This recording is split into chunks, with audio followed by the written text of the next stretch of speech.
Hello and welcome back to my channel. आज का हमारा टॉपिक है विलियम वर्ड्सवर्थ की एक पोयम रेजुलेशन एंड इंडिपेंडेंस। बहुत ही अच्छी पोयम है। तो चलिए आज इस पोयम की जो है समरी देखते हैं। हम इस पोयम की line to line Hindi explanation देखते हैं। सबसे पहले इस पोयम के कुछ इंपॉर्टेंट फैक्ट्स देख लेते हैं। ये पोयम जो कंपोज की गई थी, ये कंपोज की गई थी मई और जून के बीच में 1802 में मई और जून का महीने के बीच में जो है ये पोयम कंपोज की गई थी और ये पोयम पब्लिश हुई थी इन 1807 में। ये जो पोयम है ये डिस्क्राइब करती है विलियम वर्ड्सवर्थ के एनकाउंटर को विद ए लीच गैदरर। एक लीच गैदरर के साथ जो है विलियम वर्ड्सवर्थ का एनकाउंटर हुआ था। इसका मतलब है कि विलियम वर्ड्सवर्थ उनसे मिले थे near his home in the lake district of England. England के लेक डिस्ट्रिक्ट में अपने घर के पास। और एक्चुअली ये जो पोयम है ये वर्ड्सवर्थ के एक एक्चुअल एनकाउंटर पर बेस्ड है। वर्ड्सवर्थ जो थे वो 3 अक्टूबर 1800 ईस्वी को ग्रासमेयर में जो उनका घर था डव कॉटेज के पास, वो एक लीच गैदरर से मिले थे और उसके बाद जो है उन्होंने ये पोयम 1802 में लिखी थी। इस पोयम का जो फर्स्ट वर्जन था वो 3 और 9 में 1802 के बीच में लिखा गया था। 3 से 9 मई 1802 के बीच में जो है ये पोयम का फर्स्ट वर्जन लिखा गया था और इसका जब टाइटल था द लीच गैदरर, इसको टाइटल दिया गया था। लेकिन बाद में जो है वर्ड्सवर्थ ने इनको रिवाइज किया था ड्यूरिंग द फॉलोइंग मंथ्स। इसको जब उनके फियांसे मैरी हचिंसन और उनकी बहन सारा ने जब उसको देखा था तो उसके बाद जो है वर्ड्सवर्थ ने इसको रिवाइव किया था और बाद में जब ये पोयम कंप्लीट की थी तो इनको जो टाइटल दिया गया था वो दिया गया था रेजुलेशन एंड इंडिपेंडेंस। इस पोयम में आपको पोएट के डिफरेंट मूड्स देखने को मिलेंगे।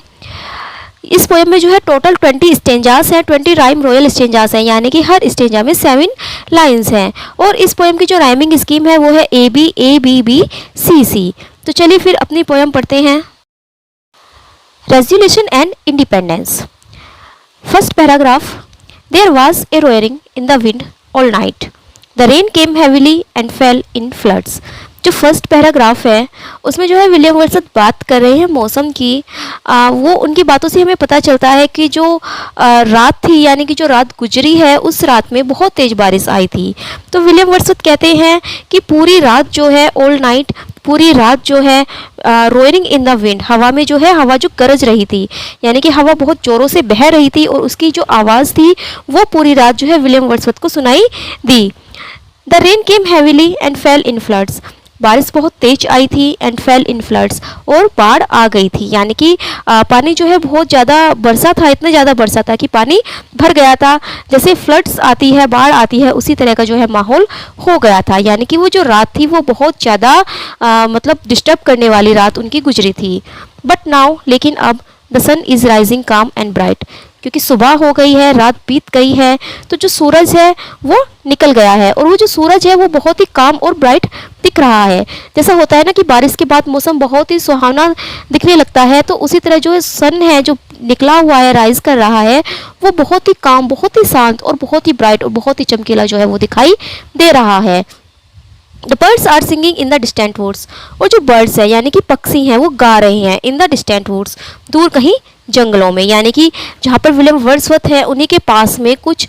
थोड़ी सी दूरी पर कुछ जंगल हैं जहाँ से जो है उनको पक्षियों के चहचहाने की आवाज़ आ रही है। Over his own sweet voice the stock dove broods. अपनी प्यारी सी आवाज़ में जो स्टॉक डव है, जो डव है, डव एक डव कहते हैं फाख्ता, यानी कि जो वाइट कलर के एक तरह से कबूतर होते हैं, तो वो जो है डव ब्रोड्स, ब्रोड्स का मतलब होता है कि सोच विचार करना या बातें करना। मतलब जो डव हैं वो भी अपनी प्यारी सी आवाज़ में आपस में बातें कर रहे हैं।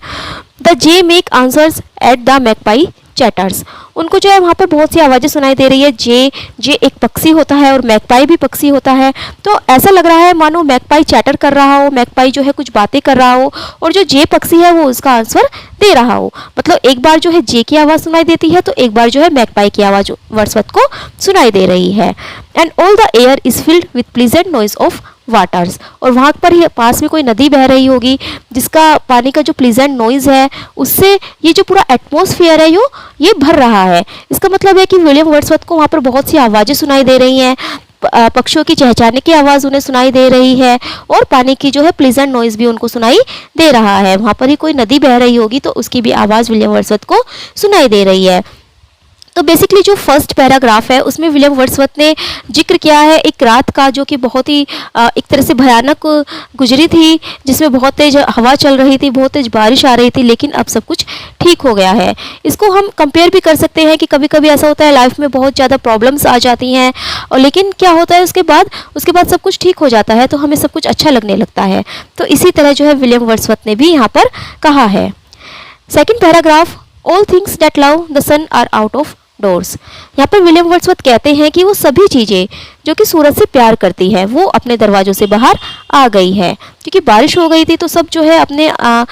घर पर चले गए थे। जो ह्यूमन बींग्स थे वो अपने घरों के अंदर चले गए थे, जो बर्ड्स थे या जो एनिमल्स थे वो भी अपने अपने घोंसलों में, अपने अपनी जो उनकी गुफाएं वगैरह थी उन सब में चले गए थे। लेकिन अब जो है सब बाहर आ गए हैं, क्योंकि मौसम अच्छा हो गया है, बारिश ख़त्म हो गई है, सूरज निकल आया है, तो जो भी सूरज से प्यार करते हैं वो सब अपने दरवाज़ों से बाहर आ गए हैं। The sky रिजॉइसेस in the mornings birth, और क्योंकि सुबह हो गई है, सुबह ने जन्म ले लिया है, तो आकाश भी जो है ऐसा लग रहा है मानो वो भी रिजॉइस कर रहा हो, वो भी जो है इंजॉय कर रहा हो। The grass is bright with rain drops, और जो ग्रास है, जो घास है, घास जो है वो बहुत ही ब्राइट लग रही है, बहुत ही चमकीली लग रही है, और उस पर जो है रेन ड्रॉप्स पड़ी हुई हैं, क्योंकि जो रात भर बारिश आई थी तो उसकी जो बूंदें हैं वो अभी भी हमें घास पर दिखाई दे सकती हैं। तो उन बूंदों में घास बहुत ज़्यादा ब्राइट चमक रही है, बहुत ही सुंदर लग रही है। ऑन द मोर्स, मोर्स होता है दलदल, क्योंकि बारिश के बाद जो है जब मिट्टी पर बारिश पड़ती है तो वो एक तरह से दलदल सी बन जाती है। The hare is running races in her mirth, और जो हेयर है, खरगोश है जो, वो दौड़ रहा है इन हर मर्थ, अपनी ही खुशी में, वो बहुत खुश है और वो उस मोर्स पर यानी कि उस दलदल वाली भूमि पर वो दौड़ रहा है। And with her feet she from the plashy earth raises a mist, और अपने पैरों से she from the plashy earth, plashy earth होती है दलदल वाली भूमि, जो ये दलदल वाली भूमि हो चुकी है, जो ये मिट्टी है इसमें जो दलदल हो चुका है, वहाँ से जब, क्योंकि जो खरगोश जब दौड़ रहा है तो उसके पैरों से रेजिस ए मिस्ट, एक कुहासा सी उड़ती है, यानी कि धूल उड़ रही है। दैट ग्लिटिंग इन द सन, जो कि सूरज में ग्लिटर हो रही है, सूरज की जो रोशनी उस पर पड़ती है तो वो चमक रही है। Runs with her all the way wherever she doth run, और जहाँ जहाँ वो खरगोश भाग रहा है, खरगोश दौड़ रहा है, वहाँ वहाँ पर वो कुहासा, वो मिस्ट जा रही है खरगोश के साथ, क्योंकि जब खरगोश दौड़ रहा है वो अपने पैरों से मिट्टी को हटाता है तो वहाँ से जो है धूल उठती है, और वो धूल सूरज में ऐसी लगती है मानो वो ग्लिटिंग कर रही हो, वो चमक रही हो, और जहाँ जहाँ खरगोश दौड़ रहा है वहाँ वहाँ पर वो मिस्ट हमें दिखाई दे सकती है।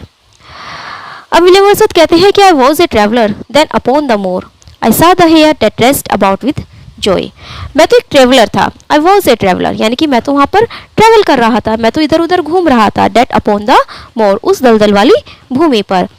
आई saw the hare that rest about with joy, मैंने उस खरगोश को देखा जो कि अपने ही आनंद में दौड़ा जा रहा था, अपने ही आनंद में वो दौड़ लगा रहा था। I hear the woods and distant water roar, और मैंने दूर जंगलों में की आवाज़ें सुनी, और जो पानी की आवाज़ें थी वो भी मैं सुन रहा था।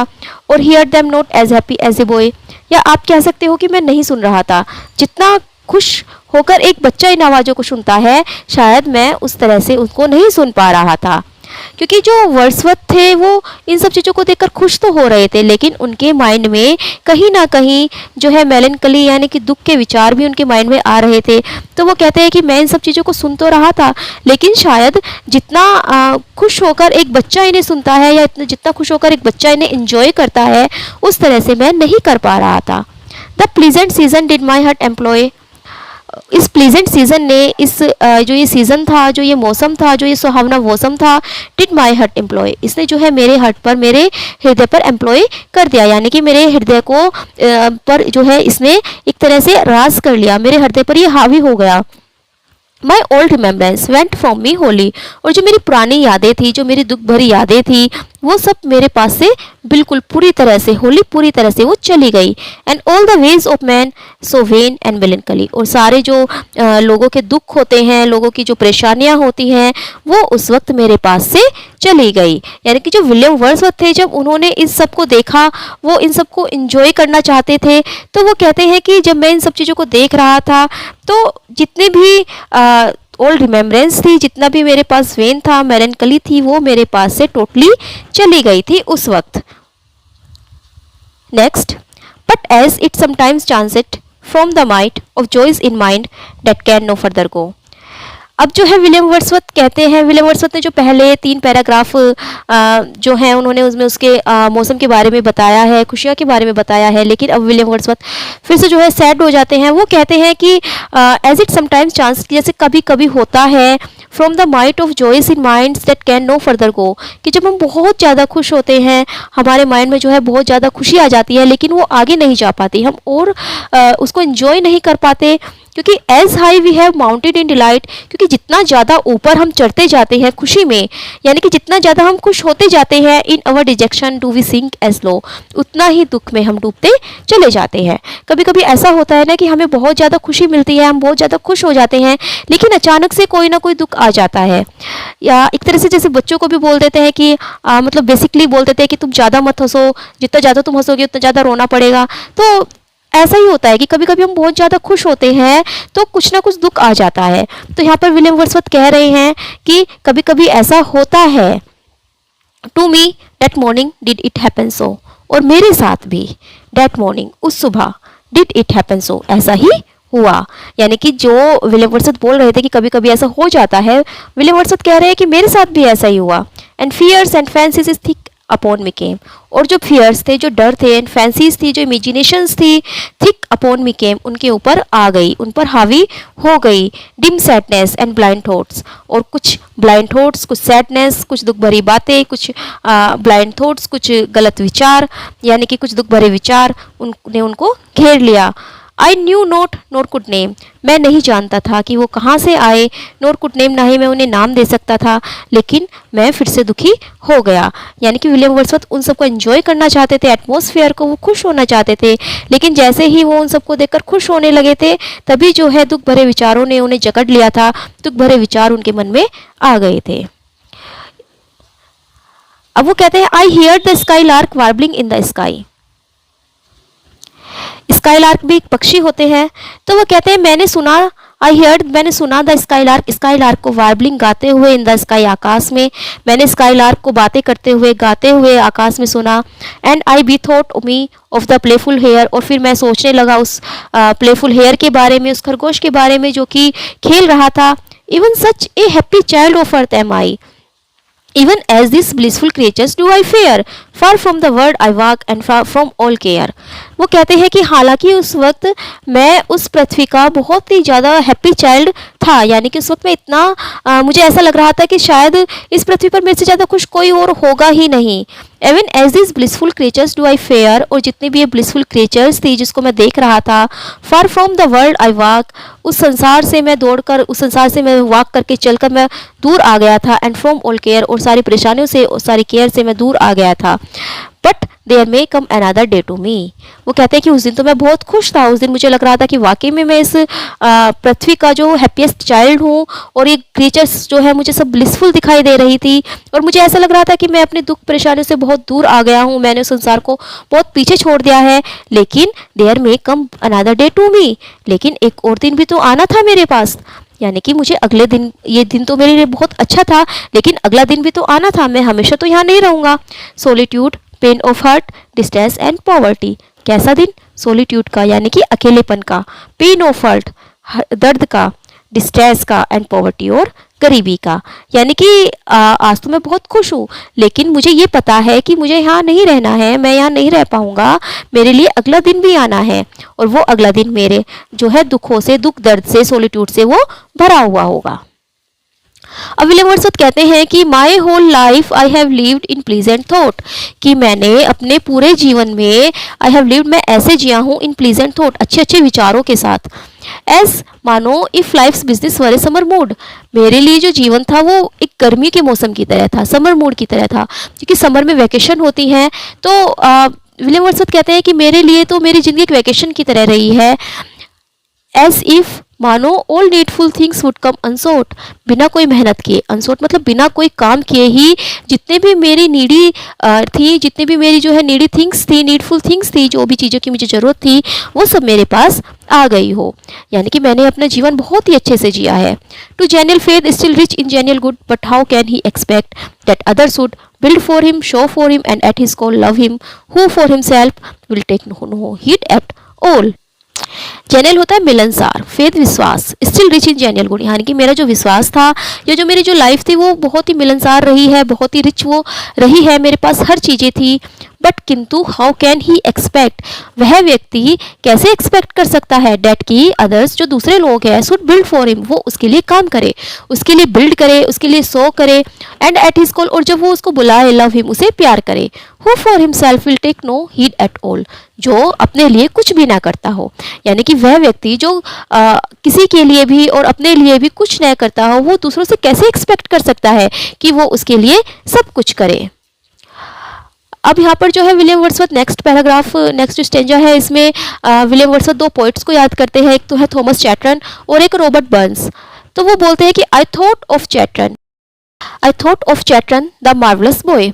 यहाँ पर उन्होंने थॉमस चैटरन को मार्वलस बॉय कहा है। मार्वलस बॉय इसलिए कहा है थॉमस चैटरन को क्योंकि थॉमस चैटरन जो थे उन्होंने केवल जब वो 17 या 18 ईयर्स के ही थे उन्होंने सुसाइड कर लिया था, उन्होंने खुद को जो पॉइजन कर लिया था, पॉइजन दे दिया था खुद को, तो इसलिए उनको बॉय बोला गया है यहाँ पर। तो वो कहते हैं कि मैं सोचता हूँ चैटरन के बारे में, उस मार्वलस बॉय के बारे में, the sleepless house that perished in his pride, of him who walked in glory and in joy, following his flow along the mountain side। तो यहाँ पर बोलता है कि द स्लीपलेस सोल, वो स्लीपलेस सोल उसको बोलते हैं, चैटन को वो बोल रहे हैं sleepless soul, that perished in his pride, जो कि उसके प्राइड में ही पेरिश हो गई, यानी कि वो उन्होंने जो है बहुत ही कम एज में सुसाइड कर लिया था। और फिर वो बोलते हैं ऑफ हिम, यानी कि वो रॉबर्ट बर्न्स के बारे में बोलते हैं who walked in glory and in joy, जिसको कि पहले तो बहुत ग्लोरी और बहुत जॉय मिला, लेकिन बाद में फॉलोइंग हिज फ्लो उन्होंने जो है क्या खेती करना स्टार्ट कर दिया था, बिकॉज वो जो है अपनी जो है अपना जीवन यापन नहीं कर पा रहे थे, तो उन्होंने फिर खेती करना स्टार्ट कर दिया था अलोंग द माउंटेन साइड में, लेकिन तब भी जो है उनको सक्सेस नहीं मिली थी। यानी कि थॉमस चैटरन और रॉबर्ट बर्न्स दोनों ही बाद में निराश हुए थे। थॉमस चैटरन ने तो सुसाइड तक कर लिया था बहुत ही कम एज में, और रॉबर्ट बर्न्स ने भी काफ़ी परेशानियों का सामना किया था। तो वो कहते हैं कि by our own spirits are we deified, by our own spirits are we deified, we poets in our youth begin in gladness but there of come in the end despondency and madness। तो यहाँ पर वो बोलते हैं कि हम जो poets होते हैं ना, वी पोइट्स, यानी कि हम जो पोइट्स होते हैं, ओवन स्पिरिट्स, अपनी जो स्पिरिट्स होती है हमारी, आर वी डिफाइड, हम डिफाइड होते हैं। डिफाइड होता है यानी कि एक तरह से पूजा करने वाले, पूज देवता, यानी कि हम जो है अपनी पोएम्स के प्रति जो है हमारी जो श्रद्धा है वो बहुत ज़्यादा होती है, लेकिन हाँ हम जब स्टार्ट करते हैं अपनी राइटिंग, जो हम स्टार्ट करते हैं, हम अपने जो युद्ध स्टार्ट करते हैं वो बिगिन इन ग्लैडनेस में स्टार्ट करते हैं। हम अपने युद्ध में बहुत खुश होते हैं, लेकिन thereof come in the end में हमें क्या मिलता है, हमें मिलता है डिस्पोंडेंसी और मैडनेस, हम पागल हो जाते हैं, हम निराश हो जाते हैं। यानी कि हम जो पोइट होते हैं वो शुरुआत तो बहुत अच्छी करते हैं, लेकिन बाद में हमें केवल डिस्पोंडेंसी और मैडनेस ही मिलती है। अब वो कहते हैं now whether it were by peculiar grace a leading from above is something given yet it befell that in this only place। अब वो कहते हैं कि अब वो हमें एक नए कैरेक्टर से मिलवाएंगे, इस पोएम के जो मेन कैरेक्टर है अब हमें जो है विलियम वर्ड्सवर्थ उनसे मिलवाने जा रहे हैं। तो कहते हैं कि weather it were peculiar grace, कि ये कोई विचित्र ग्रेस ही थी। ग्रेस होते हैं जो भगवान के द्वारा दी गई दया, यानी कि भगवान ने उनके लिए कोई ग्रेस प्लान कर रखा था, पहले से ही कुछ प्लान कर रखा था, तो ये भगवान की ग्रेस ही थी। ए लीडिंग फ्रॉम अबव, एक उनको जो है लीडिंग मिल रही थी ऊपर से जो है उनको कोई लीड कर रहा था, कोई दैव्य शक्ति उनको लीड कर रही थी। ए समथिंग गिवन, उन्हें कुछ मिला, yet it be fail that in this lonely place, इस लोनली प्लेस में उन्हें कुछ दिखाई दिया, उनके सामने जो है कुछ बिफेल हुआ, यानी कि उन्हें कुछ दिखाई दिया, कुछ चीज़ें उनके सामने घटित हुई, और वो क्या थी, beside when I with this toward thoughts had striven, जब मैं अपनी इन थॉट्स के साथ, अपने विचारों के साथ इधर उधर घूम रहा था, इन विचारों में मैं घिरा हुआ था। बिसाइड ए पुल, एक पुल के पास, bare to the eye of heaven, जहाँ से अगर मैं देखूँ तो स्वर्ग दिखाई दे, यानी कि एक तरह से नदी के पास, एक पुल के पास। आई सा ए मैन, मैंने एक व्यक्ति को देखा। Before me unawares the oldest man he seemed that ever वोर ग्रे हेयर्स, मैंने एक व्यक्ति को देखा, एक बहुत बूढ़े व्यक्ति को, ओल्डेस्ट मैन को। ही सीम्ड दैट एवर वोर ग्रे हेयर्स, वो ऐसा लगता था मानो कि कभी उसके जो है ग्रे हेयर्स रहे हों, उसके जो बाल है कभी ग्रे रहे हों, यानी कि बहुत ज़्यादा बूढ़ा वो हो चुका था, और वो मुझे दिखाई दिया। और इस चीज़ को जो है विलियम वर्ड्सवर्थ गॉड की ग्रेस मानते हैं, यानी कि गॉड ने ही जो है उनके लिए प्लान किया हुआ था उनसे मिलाने के लिए। तो विलियम वर्ड्सवर्थ कहते हैं कि शायद गॉड की ग्रेस ही थी या कोई दैवीय शक्ति थी जो उनको लीड कर रही थी, जिसने उन्हें उस ओल्ड मैन से मिलवाया। At a huge stone is sometimes seen to lie couched on the bald top of an eminence। अब जो है वो उस ओल्ड मैन के बारे में ही बातें कर रहे हैं, वो उस ओल्ड मैन को जो है कंपेयर कर रहे हैं एक ह्यूज स्टोन से, एक बड़े से पत्थर से। तो वो कहते हैं कि जब उन्होंने उस ओल्ड मैन को देखा तो उन्हें लगा कि मानो कोई बड़ा सा पत्थर लेटा हुआ हो, couched on the bald of on an eminence, एक बहुत ही ऊंची पहाड़ी पर, बहुत ही मतलब श्रेष्ठ, जो एमिनेंस होता है जो श्रेष्ठतम होता है, जो सबसे ऊंचा, तो बहुत ही ऊंची पहाड़ी की बाल टॉप पर उसकी जो टॉप होती है उस पर एक बड़ा पत्थर रखा हुआ हो। वंडर टू ऑल, और वो सबके लिए आश्चर्य की बात होती है। Who do the same spy, कि जो भी उसको देखता है, क्योंकि उन्हें लगता है but what means it could thither come, कि यहाँ पर कैसे आया, एंड व्हेंस, और कब आया, so that it seems a thing endued with sense, और मानो ये यहाँ पर किसी सेंस के लिए ही आया हो, यानी कि किसी ने अगर इसको यहाँ पर रखा है तो कुछ सोच समझ कर ही रखा होगा। यानी कि जब लोग एक बड़ा सा पत्थर देख ले किसी बहुत बड़ी चोटी पर, पहाड़ की बड़ी सबसे ऊंची चोटी पर कोई बड़ा सा पत्थर देखे तो सबको आश्चर्य होगा कि आखिर ये पत्थर यहाँ पर आया कैसे और कब आया। लेकिन उन्हें फिर ये भी बात है, अगर किसी ने इसे यहाँ पर रखा है तो उसने कुछ सोच समझ कर ही रखा होगा। Like a sea beast crawled forth that on a shelf of rock और sand reposeth there to sun itself, और वो ऐसे लग रहा था मानो कोई सी बीस्ट जो है, मतलब कोई समुद्र का जो पशु है, समुद्र का जो जीव है, वो क्रोल्ड करता हुआ आ गया हो there on a shelf of rock, उस चट्टान पर, और sand reposeth there to sun itself, सूरज की गर्मी लेने। यानी कि ऐसा लग रहा था कि मानो कोई समुद्र से बीस्ट निकल कर आ गया हो, कोई समुद्र का जो जानवर है वो बाहर निकल कर आ गया हो, रेंगते हुए वहां पर आ गया हो, ताकि वो भी जो है सूरज की रोशनी ले सके। Such seemed this man, not all alive nor dead, nor all asleep, in his extreme old age। अब वो फिर से उस ओल्ड मैन के बारे में बताते हैं। वो कहते हैं कि वो जो व्यक्ति था, वो जो ओल्ड मैन था, वो इस तरह सीम्स हो रहा था, इस तरह दिख रहा था मानो वो ना तो जीवित है और ना ही डेड है, नॉर ऑल asleep, और ना ही वह सोया हुआ है। In his extreme old age, इस बुढ़ापे में भी, इतनी उम्र उनकी हो चुकी थी, यानी कि वो बहुत बूढ़े हो चुके थे, बहुत ज़्यादा बुढ़ापा उनको आ चुका था। His body was went double, उनकी जो बॉडी थी वो झुक चुकी थी, वो झुककर जो है डबल हो चुकी थी। Feet and head coming together in life's pilgrimage, और उनके जो पैर थे और जो उनका सर था, जो उनका हेड था, वो उनके पैरों, मतलब उनकी बॉडी जो इतनी झुक गई थी कि ऐसा लग रहा था मानो उनका जो हेड है वो उनके फीट से मिल रहा हो। Coming together in life's pilgrimage, वो अपने जीवन की पिलग्रिमेज से एक साथ आए हों। एज इफ मानो सम डायर कंस्टेंट ऑफ पेन और रेज और sickness felt by him in times long past, मानो अपने पिछले पास्ट दिनों में, अपने पिछले बीते दिनों में उसने उस व्यक्ति ने जो है बहुत ज़्यादा पेन, बहुत ज़्यादा रेज उन्होंने महसूस किया हो, सहा हो उन्होंने बहुत ज़्यादा पेन, और बहुत ज़्यादा गुस्सा उन्होंने सहा होगा, और शायद कोई बीमारी उन्हें रही होगी, सिकनेस जो है उनको आई होगी, क्योंकि वो देखने में इतने वीक लग रहे थे, इतने वो ओल्ड हो चुके थे, वो झुक चुके थे कि मानो उन्हें किसी बीमारी ने, बहुत पहले जब वो मतलब यंग रहे होंगे तो उन्हें किसी बीमारी ने जकड़ा हुआ होगा, उन्होंने बहुत ज़्यादा पेन, बहुत ज़्यादा जो है उन्होंने रेज का सामना किया गया होगा। A more than human weight upon his frame had cast, मानो उनके ऊपर बहुत ज़्यादा बोझ आ गया हो। ह्यूमन वेट यानी कि जितना मानव का खुद का वेट होता है उससे भी ज़्यादा बोझ उनके ऊपर रखा गया हो, जिससे जो उनकी फ्रेम थी वो ऐसे हो गई हो, उनकी जो मतलब बॉडी थी वो इतनी झुक गई हो, क्योंकि उन्होंने जो है उनके ऊपर बहुत ज़्यादा बर्डन आया होगा। Stanza 11, himself he propped limbs body and pale face. यहाँ पर जो है वो बता रहे हैं उसी ओल्ड मैन के बारे में कि हिमसेल्फ यानी कि अपने आप, ही प्रॉप्ड वो खुद को सहारा दे रहा था,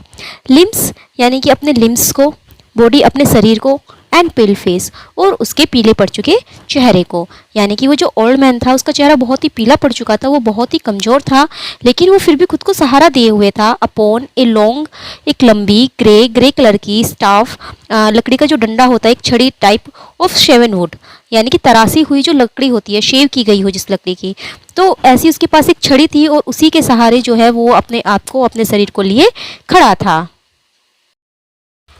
And still, as I drew near with gentle pace upon the margin of that Moorish flood, and still, as I drew यानी कि मैं drew गया नियर पास में विथ जेंटल पेस बहुत ही हल्के कदमों से, जेंटल पेस होता है कोमल गति से, यानी कि बहुत धीरे धीरे चलकर अपॉन द मार्जिन रास्ते के ऊपर ऑफ डैट मूरिस फ्लड उस मूरिस फ्लड से होते हुए, यानी कि जो मूरिस फ्लड थी जो दलदल बन चुका था उसके पास से ही कोई रास्ता जा रहा था, तो उसी रास्ते पर मैं बहुत ही धीरे धीरे बहुत ही हल्के कदमों से चलता हुआ उस बूढ़े व्यक्ति के पास पहुंचा।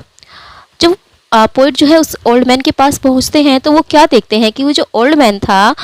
मोशनलेस, वो बिल्कुल गतिहीन एज ए क्लाउड, मानो कोई बादल हो। द ओल्ड मैन स्टूड, वह बूढ़ा व्यक्ति वहाँ पर खड़ा था। वह बूढ़ा व्यक्ति उस मोशनलेस क्लाउड की तरह वहाँ पर खड़ा था, मतलब बिल्कुल जो हिल नहीं रहा था, उसमें कोई भी मोशन नहीं थी।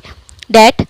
एक ऐसे बादल की तरह जो कि heareth not the loud winds when they call, heareth not, ये जो नहीं सुनता, जो बात नहीं मानता, द लाउड विंड्स, उन तेज चलने वाली हवाओं की, व्हेन दे कॉल, जब वे उसे बुलाती हैं। इसका मतलब है कि जब हवा बहुत तेज चलती है तो सारे बादल इधर उधर जो है हिलने लगते हैं, लेकिन एक कोई ऐसा बादल जो आकाश में कोई अकेला ऐसा बादल होता है जो बिल्कुल नहीं हिलता, यानी कि बहुत ही कम ऐसे बादल होते हैं जो हवा से नहीं हिलते, बिल्कुल अपनी ही जगह पर टस से मस वो खड़े रहते हैं। तो वो ओल्ड मैन भी जो है उसी क्लाउड की तरह दिखाई दे रहा था। And moves all together if it move at all, और अगर वो हिले तो पूरा ही हिल जाते हैं, यानी कि ओल्ड मैन जो है अगर वो अपने किसी भी मतलब अपनी बॉडी के किसी भी पार्ट को अगर वो हिलाने की कोशिश करते तो वो सारा ही वो हिल जाता था। तो ओल्ड मैन की क्योंकि जो बॉडी थी वो बहुत ही वीक हो चुकी थी, तो वो बिल्कुल अनस्टेबल, यानी कि बिल्कुल वो जो है एक तरह से मोशनलेस खड़ा हुआ था, और अगर वो थोड़ा सा भी अनस्टेबल होने की कोशिश करता, थोड़ा सा भी हिलने की कोशिश करता, तो उसकी जो पूरी बॉडी थी वो एक साथ हिल जाती थी। Next stanza. At length himself unsettling, he the pond stirred with his staff and fixedly did look upon the muddy water, which he conned as if he had been reading in a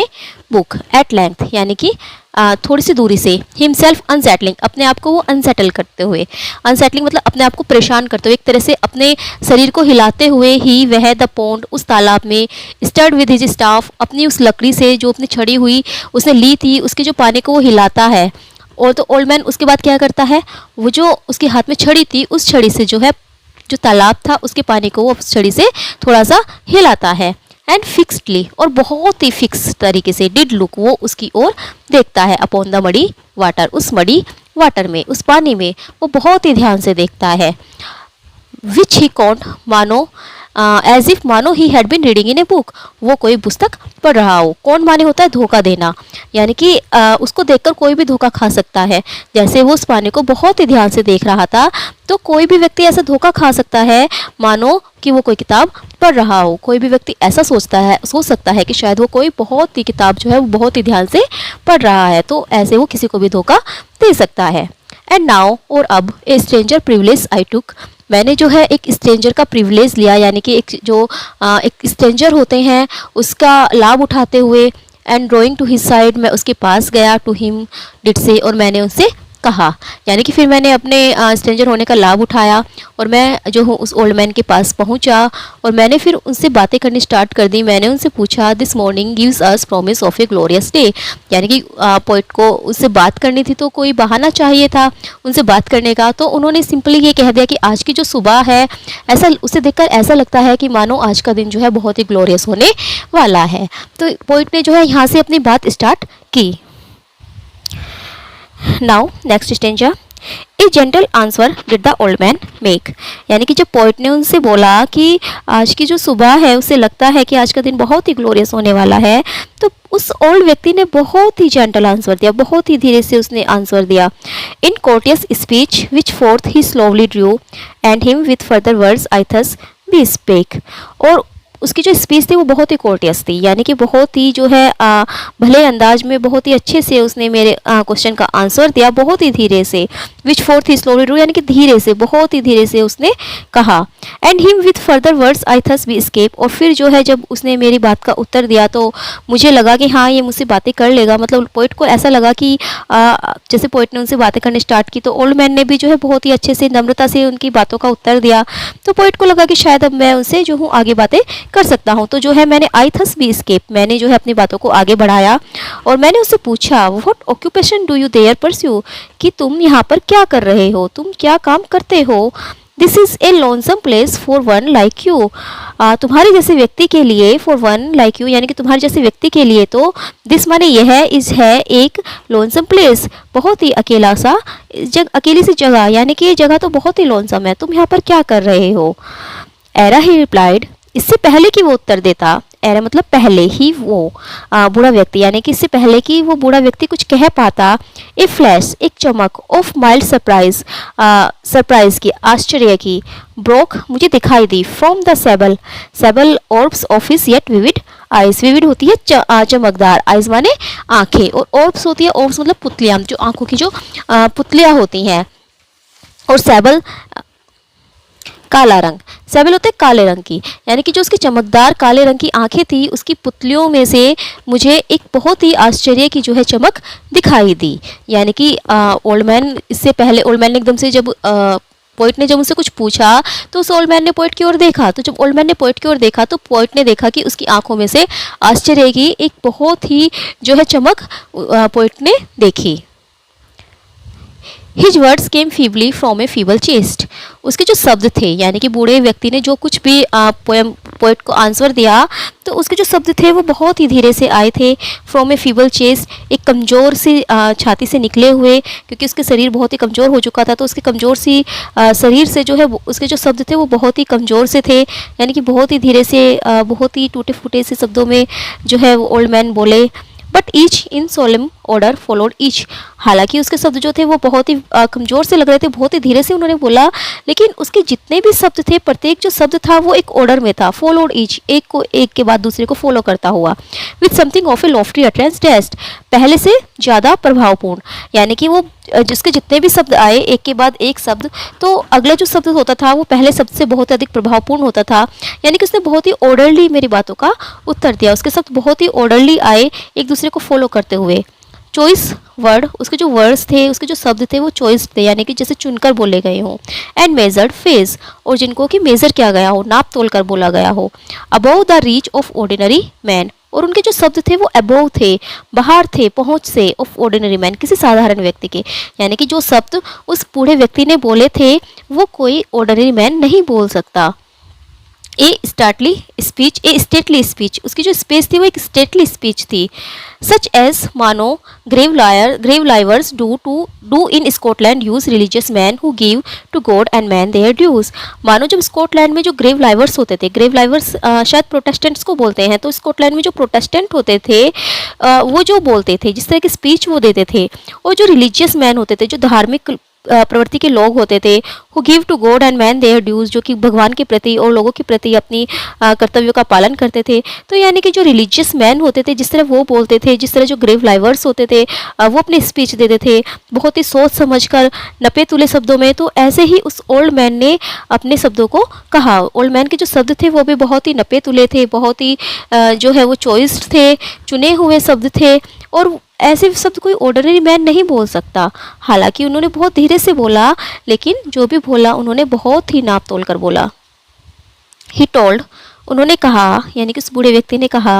that की to these waters he had come to gather leech, कि इन पानी में, यहाँ पर जो पानी जमा है, मैं यहाँ पर जो है लीच को गैदर करने आया हूँ। लीच होते हैं एक जोक टाइप का, जो छोटे छोटे से जो कीट होते हैं, तो उनको जो है मैं गैदर करने आया हूँ, उनको मैं यहाँ पर इकट्ठा करने आया हूँ। बीइंग ओल्ड एंड पुअर, और क्योंकि मैं बूढ़ा हो चुका हूँ और मैं बहुत गरीब भी हूँ, तो एम्प्लॉयमेंट हैजर्डस एंड वेरिसम, तो जो ये एम्प्लॉयमेंट है, जो ये मेरा काम है, ये हैजर्डस होता है डेंजरस, यानी कि खतरनाक है, एंड वेरिसम, और थकाने वाला भी है, क्योंकि मैं बूढ़ा और कमज़ोर हो चुका हूँ, तो इसीलिए जो मेरा ये काम है ये मेरे लिए खतरनाक भी हो रहा है और मुझे थका भी रहा है। And he had many hardship to endure, लेकिन मैंने जो है मुझे बहुत सारी हार्डशिप को सहन करना है, और मैंने बहुत सारी हार्डशिप अपनी लाइफ में, कठिनाई जो है अपनी लाइफ में मैंने सहन भी की है। From pond to pond he roamed,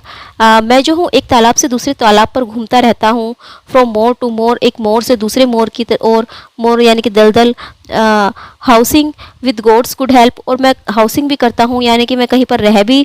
लेता हूँ। जैसे कि ओल्ड मैन जब लीच को गैदर करने के लिए एक जगह से दूसरी जगह पर जाते हैं तो वो वहाँ पर जो है रह भी जाते हैं। कई बार ऐसा होता है कि वो अपने घर वापस नहीं जा पाता तो वो वहीं पर रह लेता है। विद गॉड्स कुड हेल्प, और इस बात को जो है वो गॉड की हेल्प मानते हैं वो, यानी कि भगवान को धन्यवाद देते हैं कि भगवान की सहायता से ही जो उन्हें रहने के लिए जगह मिल जाती है। बाय चॉइस, कभी कभी जो है वो अपनी चॉइस से रहते हैं, अपनी इच्छा से वो रह लेते हैं, और चांस, या कभी कभी वो चांस के मतलब बाय चांस उन्हें रहना पड़ता है। यानी कि जब वो एक जगह से दूसरी जगह पर लीच को गैदर करने जाते हैं तो ऐसा भी होता है कि कभी कभी उन्हें वहाँ पर रहना पड़ता है, कभी कभी तो वो अपनी इच्छा से वहाँ रह जाते हैं, लेकिन कभी उन्हें जो है बाई चांस वहाँ पर रहना पड़ता है। लेकिन ये भगवान की हेल्प ही है, भगवान की सहायता ही है कि उन्हें रहने के लिए जगह मिल जाती है। एंड दिस वे, और इस तरह ही गेन एन ऑनेस्ट मेंटेनेंस, वो जो है अपनी एक मेंटेनेंस जो है, जो अपना एक तरफ से जीवन यापन है वो बहुत ही ऑनेस्टली कर रहे हैं, बहुत ही ईमानदारी से वो अपना जीवन यापन कर रहे हैं। The old man still stood talking by my side, but now his voice to me was like a stream. जो वो बूढ़े व्यक्ति था वो अभी भी खड़ा हुआ मुझसे बातें कर रहा था। तो यहाँ पर जो है पोइट बोल रहे हैं, पोइट कहते हैं कि बूढ़ा व्यक्ति जो अभी भी मेरे पास ही खड़ा हुआ था और वो मुझसे बातें कर रहा था, लेकिन अब, बट नाउ, यानी कि लेकिन अब, हिज वॉइस, उसकी जो आवाज़ थी, to me was like a stream, मुझे उस स्ट्रीम की तरह लग रही थी, स्केयर्स हियर, जिसे मैं मुश्किल से ही सुन पा रहा था। Nor word from word could I divide, उनके जो शब्द थे वो मिक्स हो रहे थे, मैं उन्हें डिवाइड ही नहीं कर पा रहा था, यानी कि एक शब्द से दूसरे शब्द को मैं अलग नहीं कर पा रहा था। जो ओल्ड मैन जो बोल रहा था उनके शब्द आपस में मिक्स हो रहे थे, मैसअप हो रहे थे, और मैं समझ ही नहीं पा रहा था कि वो क्या कह रहा है। And the whole body of the man did seem like one whom I had met with in a dream, और होल बॉडी और पूरा शरीर ऑफ द मैन, उस व्यक्ति का, डिड सीम, ऐसा लगता था, like one whom I had met, एक ऐसे व्यक्ति की तरह जिसे मैं मिला हूँ विद इन ए ड्रीम, अपने सपनों में। और मुझे उसकी जो बॉडी थी वो ऐसा प्रतीत हो रही थी मानो इससे पहले भी मैं उनसे कहीं मिल चुका हूँ, शायद अपने सपनों में मैं उनसे मिल चुका हूँ। और लाइक ए मैन, या फिर वो एक ऐसे व्यक्ति की तरह मुझे दिखाई दे रहा था, from some far region sent, जिसे कहीं दूर से किसी दूसरे राज्य से भेजा गया हो, to give me human strength, मुझे ह्यूमन स्ट्रेंथ देने के लिए, मुझे मानव शक्ति देने के लिए, बाय एप्ट एडमोनिशमेंट, एडमोनिशमेंट होता है चेतावनी देना, किसी को डांट, मतलब जैसे किसी को डांट कर, किसी को चेतावनी देकर समझाते हैं। तो क्योंकि इससे पहले जो पोइट थे वो बहुत ही पेंसिव मूड में थे, वो जो है अपने दुख दर्द को याद कर रहे थे। तो पोइट को ऐसा लगता है कि मानो गॉड ने उनकी हेल्प करने के लिए उस ओल्ड मैन को भेजा है, ताकि वो ओल्ड मैन जो है पोइट को ह्यूमन स्ट्रेंथ दे सके, उन्हें चेतावनी दे सके, उन्हें डांट सके, उन्हें मतलब डांट कर या प्यार से उन्हें समझा कर उन्हें जो है ह्यूमन स्ट्रेंथ दे सके। तो पोइट को ऐसा लग रहा था। माई फॉर्मर थॉट रिटर्न, अब पोइट कहते हैं कि मेरे जो थॉट्स थे, जो मेरे विचार थे, वो फिर से वापस आ गए। द फियर डेट किल्स, एक ऐसा डर जो किसी को मार दे, यानी क्योंकि जब ओल्ड मैन से वो मिले थे उससे पहले जो उनके थॉट्स थे जो उनको परेशान कर रहे थे, वो फिर से जो है पोइट के पास वापस आ जाते हैं। वो डर जो कि मतलब अंदर ही अंदर पोइट को मार रहा है, एंड होप, और वो आशा that is unwillingly be to fade, यानी कि पोइट जो है निराश है, और वो निराशा उनके ऊपर इतनी हावी हो चुकी है और अब वो जो है आशा उन्हें नहीं दिखाई दे रही। Cold, pain and labour, cold यानी कि वैसे तो कोल्ड माने ठंड होती है, लेकिन यहाँ पर जो है कठिनाइयों से इसका मीनिंग लगाया जाएगा। पेन दर्द, लेबर मेहनत, एंड ऑल फ्लैशली इल्स, और जितनी भी उनकी फ्लैशली बीमारियाँ हैं, जितनी भी उनकी शारीरिक बीमारियाँ हैं। And mighty poets in their misery dead, और वो माइटी पोइट्स जो कि मिजरी डेड, बहुत ही दर्द भरी मौत वो मरे, यानी कि वो सभी पोइट्स जिनको पहले याद कर रहे थे, थॉमस चैटर्न और रॉबर्ट बर्न्स, तो उन सभी की जो है यादें वो फिर से पोइट को सताने लगी है। पोइट को फिर से जो है वो डर आ गया, पोइट के जो थॉट्स थे वो वापस आ गए। Perplexed and longing to be comfort, और वो बहुत ही परेशान हो गए। Perplexed and longing to be comforted, और वो जो है कम्फर्ट होने के लिए ढूंढने लगे, यानी कि उन्हें लगा कि मैं कम्फर्ट कैसे हूँ। अब वो कम्फर्ट यानी कि आराम से आराम पाने के लिए वो तरसने लगे एक तरह से। My question ईगरली did I renew, how is it that you live and what is it you do, और मैंने उत्सुकतावश अपना क्वेश्चन उनसे दोबारा पूछा कि how is it that you live, कि तुम कैसे रहते हो, and what is it you do, और तुम क्या करते हो। हालांकि ओल्ड मैन ने जो है पोइट को बता दिया, लेकिन फिर भी जो है पोइट को अच्छे से उसकी बातें समझ में नहीं आई। तो फिर वो दोबारा ओल्ड मैन से पूछता है कि तुम कैसे जीवित रहते हो और तुम क्या करते हो। He with a smile did then his word repeat, और फिर जो है उस ओल्ड मैन ने एक स्माइल के साथ अपने वर्ड्स को रिपीट किया। यानी कि ऐसा नहीं है कि पोइट को उसकी बातें समझ में नहीं आई तो ओल्ड मैन को गुस्सा आ गया हो या उन्होंने जो है गुस्से में दोबारा से अपनी बात कही हो, नहीं, लेकिन ओल्ड मैन ने पूरे ही स्माइल के साथ बहुत ही अच्छे से जो है उसने अपनी बातों को दोहराया एंड सेड और कहा डेट की गैदरिंग लीड्स, कि लीड्स को गैदर करना, लीड्स को इकट्ठा करना, फार एंड वाइड, पास से दूर से, ही ट्रैवल्ड, वह ट्रैवल करता है, इधर उधर जाता है ताकि वो लीड्स को गैदर कर सके। Stirring thus about his feet the waters of the pools where they abide, stirring को हिलाता है अबाउट हिज फीट, अपने पैरों के पास से के पानी को, the water of the pools, pool में जो पानी होता है, वेयर दे अबाइड, जहाँ पर कि वे रहते हैं, यानी कि लीच जो पानी में रहते हैं उनको पकड़ने के लिए वो उस पानी को हिलाता है। Once I could meet with them on every side, एक बार ऐसा समय था, यानी कि वो पहले की बातें करता है कि पहले जो है मुझे वो आसानी से मिल जाया करते थे, एट एवरी साइड यानी कि हर साइड पर, एवरी साइड जो है मुझे वो आसानी से मिल जाया करते थे, लेकिन but they have dwindle long by slowly decay, लेकिन धीरे धीरे जो है वो डिके होने लगे हैं, धीरे धीरे जो है वो कम होने लगे हैं, और अब जो है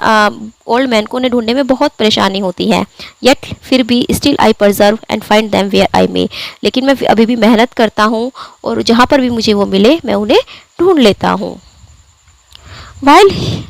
While he was talking thus the lonely place, the old man's shape and speech all troubled me. जब वो बातें कर रहा था, यानी कि ओल्ड मैन जब उनको उस पोइट को जो बातें बता रहा था उस लोनली प्लेस में, तो जो उस ओल्ड मैन की शेप थी, उसकी जो स्पीच थी और वो जो लोनली प्लेस था, ऑल ट्रबल में, इन सब ने मुझे बहुत परेशान कर दिया। तो यहाँ पर पोइट कहते हैं कि जब वो अपनी बातें बोल रहा था, जब ओल्ड मैन बता रहा था पोइट को, तो उस वक्त जो है पोइट ने देखा है लोनसम प्लेस को, उस ओल्ड मैन की शेप को, उस ओल्ड मैन की स्पीच को, तो इन सब से जो है पोइट बहुत परेशान हो गए। In my minds I seem to see him pace, और अपनी मन की आंखों से वो देखने लगे, यानी कि जैसे जैसे ओल्ड मैन उनको बता रहा था तो वो इमेजिन कर रहे थे, टू सी हिम पेस, उसकी गति को, यानी कि उस ओल्ड मैन को चलते हुए वो देख रहे थे। About the very moods continually, उस थकान भरे रास्तों में, थकान भरे जो दलदल होते हैं, कंटिन्यूअली लगातार, वॉन्डरिंग अबाउट अलोन, अकेले वॉन्डर करते हुए, अकेले इधर उधर घूमते हुए, एंड साइलेंटली, और चुपचाप, यानी कि जब ओल्ड मैन ने पोइट को बताया कि मैं इधर से उधर जाता हूँ लीच को गैदर करने के लिए, तो पोइट भी जो है अपने माइंड में इमेजिन कर रहे थे कि ये जो ओल्ड मैन है ये कैसे इधर से उधर घूमता होगा, कैसे जो है लीच को गैदर करता होगा। तो वो सब बातें पोइट के माइंड में चल रही थी, वो अपनी मन की आंखों से वो सब देख रहे थे, वो उसके जो ओल्ड मैन के जो दुख दर्द थे, पेन था, वो उसको महसूस कर रहे थे। While I these thoughts within myself pursued, और जब मैं अपने इन विचारों को मैं देख रहा था, अपने इन विचारों का मैं पीछा कर रहा था, मैं मन की आंखों से ये सब देख रहा था, ही हैविंग मेड ए पॉज, तो वह बूढ़ा व्यक्ति जिसने कि अभी पॉज लिया था, जो कि बताते बताते कुछ देर के लिए रुक गया था, द सेम डिस्कोर्स रिन्यूड, फिर उसने दोबारा बताना स्टार्ट किया, यानी कि ओल्ड मैन ने जब अपनी बातें बताई तो वो रुक गया कुछ देर के लिए और फिर वो दोबारा स्टार्ट हो गया, दोबारा से जो है उसने अपनी बातें बतानी, अपने काम के बारे में बताना शुरू किया। तो अब वो बोलते हैं कि and soon with this he other matter blended, और इसी के साथ जो है उसने अलग और बातें भी बताने स्टार्ट कर दी, अदर मैटर यानी कि दूसरी बातें भी ब्लेंडेड बोलना शुरू कर दिया। Cheerfully uttered with demeanour kind, cheerfully यानी कि खुशी खुशी, अटर्ड बोल रहा था, वह ओल्ड व्यक्ति जो था, वह ओल्ड मैन जो था, वो सारी बातें जो है पोइट को बहुत ही खुशी से बता रहा था, और उनका जो व्यवहार था, डेमेनियर यानी कि व्यवहार था, काइंड बहुत ही दयालु था, यानी कि वो बहुत ही अच्छे व्यवहार पोइट के साथ कर रहा था, यानी कि ऐसा नहीं कि कोई भी स्ट्रेंजर को देखकर कि स्ट्रेंजर मेरे बारे में क्यों पूछ रहा है, तो ऐसा नहीं था, बल्कि ओल्ड मैन बहुत ही दयालु भाव से, बहुत ही अच्छे व्यवहार से पोइट को सारी बातें बता रहा था। I could have laughed myself to scorn to find in that decrepit man so firm a mind, decrepit होते हैं जर्जर यानी कि निर्बल, कि जो वो ओल्ड मैन थे वो बहुत ही डिक्रिप्ट थे, बहुत ही निर्बल थे। तो यहाँ पर जो है पोइट कहते हैं कि I could have laughed when he ended, sorry यहाँ से I but stately in the main and when he ended, यानी कि जब वो अपनी बातें बता रहे थे उसके बाद जब उन्होंने अपनी बातें बतानी खत्म की, ही एंडेड उन्होंने एंड किया, आई could have laughed my self, तो मुझे अपने ऊपर हंसी आ रही थी, टू स्कोन, स्कोन यानी कि एक तरह से स्कोनफुल्ली हंसी, यानी कि जब जैसे हम किसी की इंसल्ट करते हैं तो उन्हें खुद के ऊपर इस तरह की हंसी आ रही थी, वो सोच रहे थे कि इन दैट डिक्रिप्ट मैन, कि ये जो डिक्रिप्ट मैन है, ये जो जर्जर सा आदमी है, निर्बल सा ये व्यक्ति है, सो फर्म ए माइंड, लेकिन इसका जो माइंड है वो कितना फर्म है, यानी कि अपने माइंड से कितना ये दृढ़